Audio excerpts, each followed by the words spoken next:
I've been riding horses ever since I can remember, and I was lucky when I was about 14 or 15 that I had the opportunity to find a horse that I actually ended up owning for around 5 years.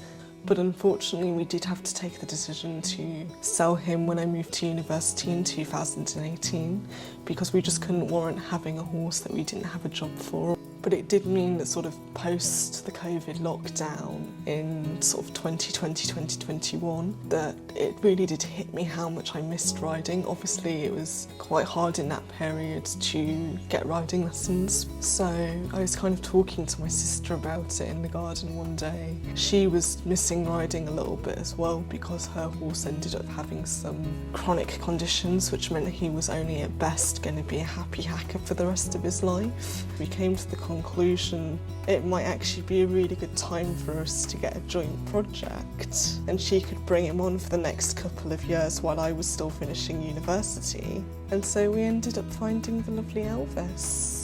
And on paper, he's probably not the horse you would expect me to be getting. It's quite typical for para riders to go for a horse that's a bit more of a schoolmaster, maybe has a bit more bone to them, and a bit of a quieter temperament than what you would expect from an ex-racehorse. But actually, because when we were looking for Elvis, we really focused on temperament. And that was like our primary yes or no. Like obviously we want them to be sound and move quite well and be quite athletic.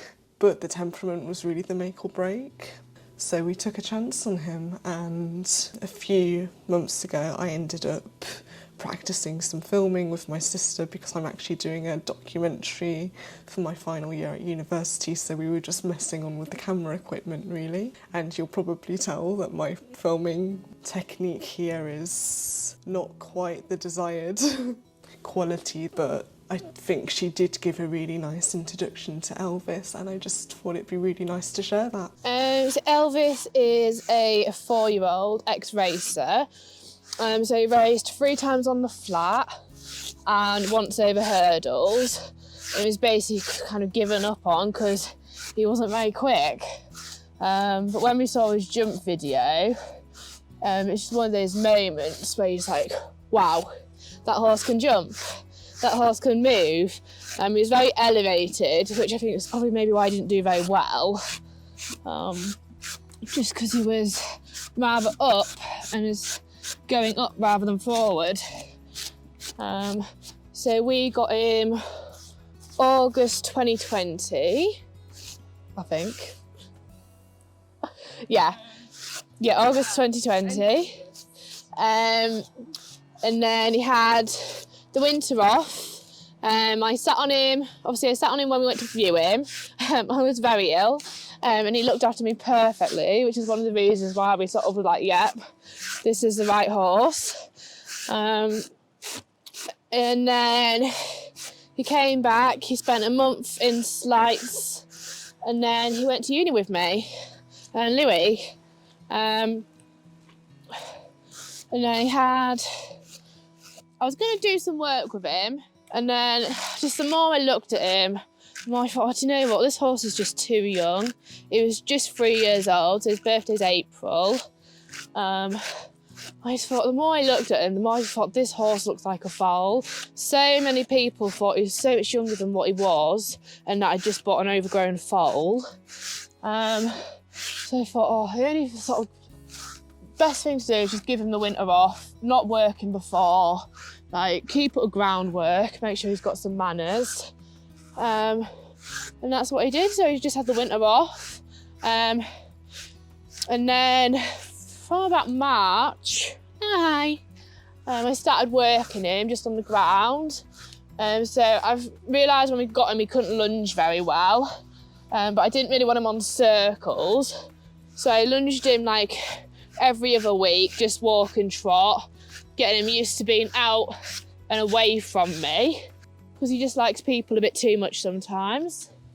And then we did, I think it was about 10 weeks of groundwork before I sat on him. And literally I was just sitting on him, walking him a few steps, getting off, sitting on him again, walking a few steps, getting off, like really solid foundation. We realised the saddle I'd got did not fit, and that was a big thing. So I stopped and got a saddle fitter out, because he's got quite a short back when you look at him. He's very compact. Even though he's tall, there's not a lot to him. So that's a big thing for the saddle, making sure it fitted his back and me and anyone else who would be riding him. So we did that, and then we did an intensive week with a lady called Susie. And the aim was mountain block work, really, because even though I'd done bits with him, he was still quite tense. So I'd get on him and he'd walk straight off, which is not ideal for anyone. And we realised it was a bit of anxiety. So we did loads of work, and he can now, like, you stand up onto the mountain block, I just lift my hand up, click, and he comes round. Sometimes he's round before I'm even up on the block and ready. I'm completely comfortable with it. It doesn't matter how long I leave him.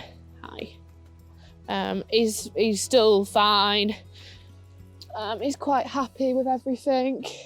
And then I was going to do more, and just when you've got horses in uni and everything else, time is just not a thing. So I was trying to get everything into him. Like, I was really lucky that I had a first year vet physio student working with me as well, who did a lot twice a week with him to help out. And then we moved yards again in June to the lakes, where I was doing my equine placement. So that was, I think that unsettled him, and he dropped weight rapidly. He went from, he's going to go and ask Louis for his hay net. But he dropped weight within 2 weeks. All the weight I'd put on him in winter with a thoroughbred that lived out was gone. And it was summer.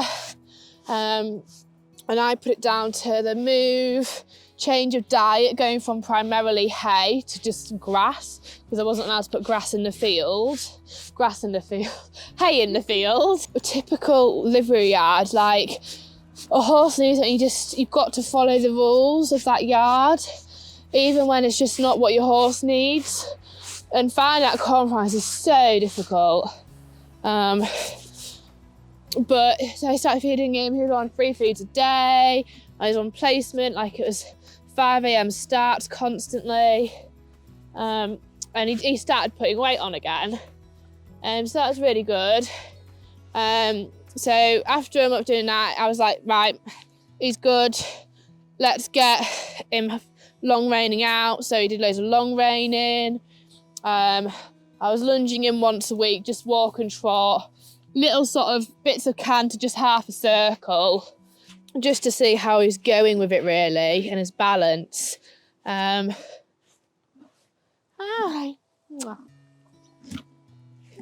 then his actual first proper hack out was when Anna came and she got on Louis for the first time. I was on Elvis for the first time on the lane. And that was sort of his first proper go out. And he was really good, absolutely relaxed. Like he'd hacked out at Crescent before, where uni was, and it was a bit of a stay on situation, try and keep him calm. He was really wired, and we were like, this is what he's gonna be like, it's not gonna be suitable. But it just goes to show, sometimes they're just not ready for that work and for the environment. You've got to put that bit of time in first to make sure they're comfortable with the situation. So that was a big learning curve, realising that he does need that bit of time to long rein out first, get used to it. And I think going out with Louis as well, who's obviously his field companion, even though they do not always get on, was really important for him. Your face is still muddy. I feel like I should stop brushing him now, though, because I feel like I'm brushing him to an inch of his life. So yeah, actually, it was probably not I wouldn't say it was the safest thing to do, taking him out on the roads first time with, obviously, Anna on Louis for the first time, everything else. But we did have someone on the ground. We had someone on another horse who we knew would go in front if they got a bit nervous. So it worked amazingly. I'm sure like most people saw the videos of them together. He'd obviously ponied out with Louis plenty as well, which really helps the time. And then it was just really good. He was doing fab. We like hacked out a few more times, just like 20-30 minutes at a time. Sometimes I got off halfway and walked him for a bit, then got back on, like especially if we're going up a bit of a bigger hill, just because I know his back wasn't like as strong as what it could be for that type of work. And then I'd gone away for a few days and I get this call saying he's not right, he's kicking at his belly. I obviously instantly thought colic, and then I sent a video and I thought, oh, that's not colic, something else. He'd also been drinking loads, he was still dropping, like he'd started dropping weight again. But I just had him worm counted and that was low. So I thought, well, it can't be worms. So they actually gave him a sheath wash to see if anything was stuck, and that seemed to give him a bit of relief. But he was still drinking loads. Like I'd fed him and then gone back, like driven back past him, and he was still at the water trough drinking. So I thought, right, let's just get the vet out. Let's be on the safe side. And the vet was just like, didn't really know what to think. Like a bit of overreacting maybe. But I think things are better like being overreacting than leaving it and it being something more.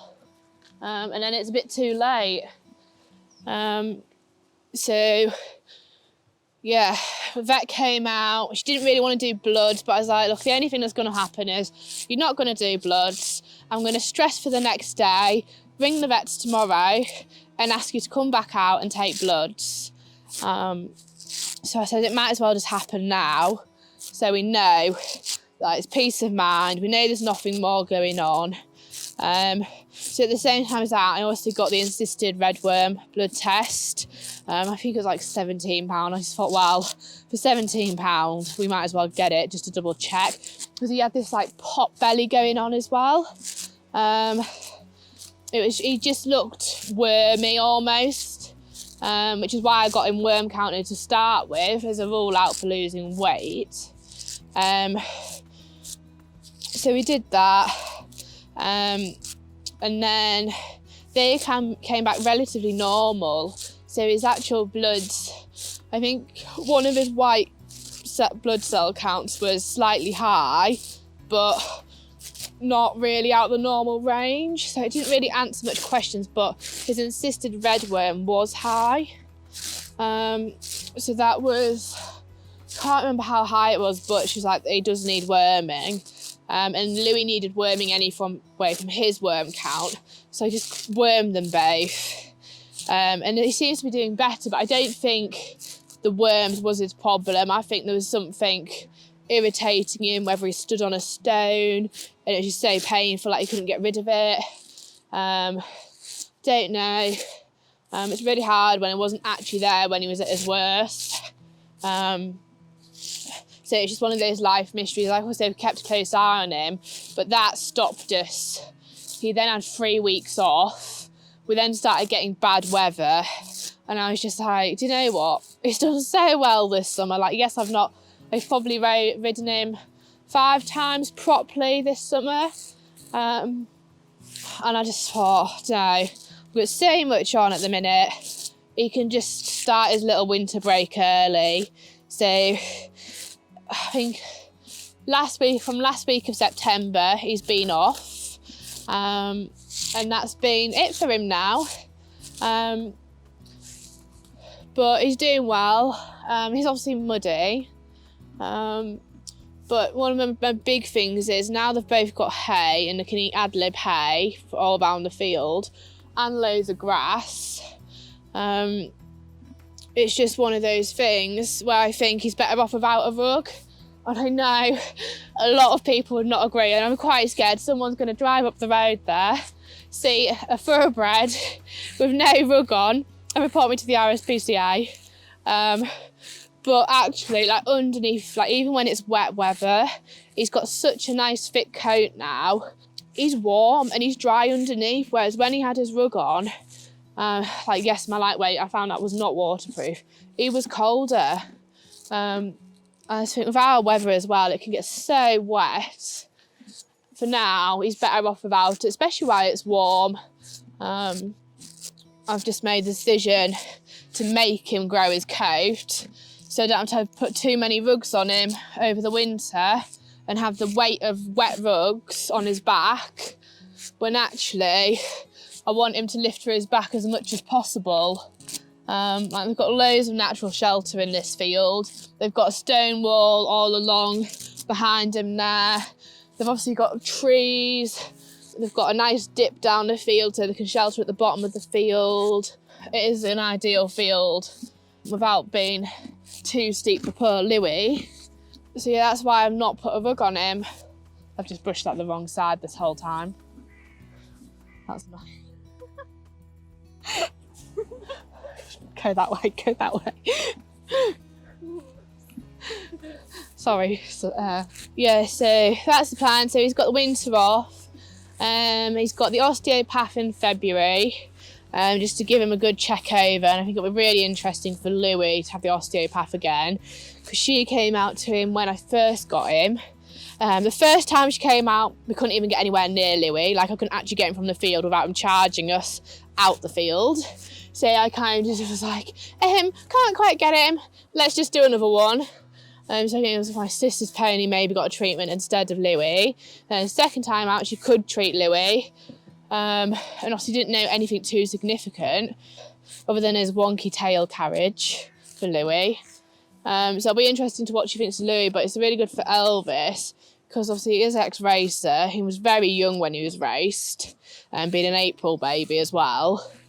So it'll be just nice to know before he starts his proper work, when he's a big 5-year-old in April, that he's just okay, and that there's nothing too sort of detrimental going on before we start upping his workload, start getting on him again, or if there is anything we need to do, at least if he's done in February, we can start the process of like tail bandage around his back legs, long lining out, etc.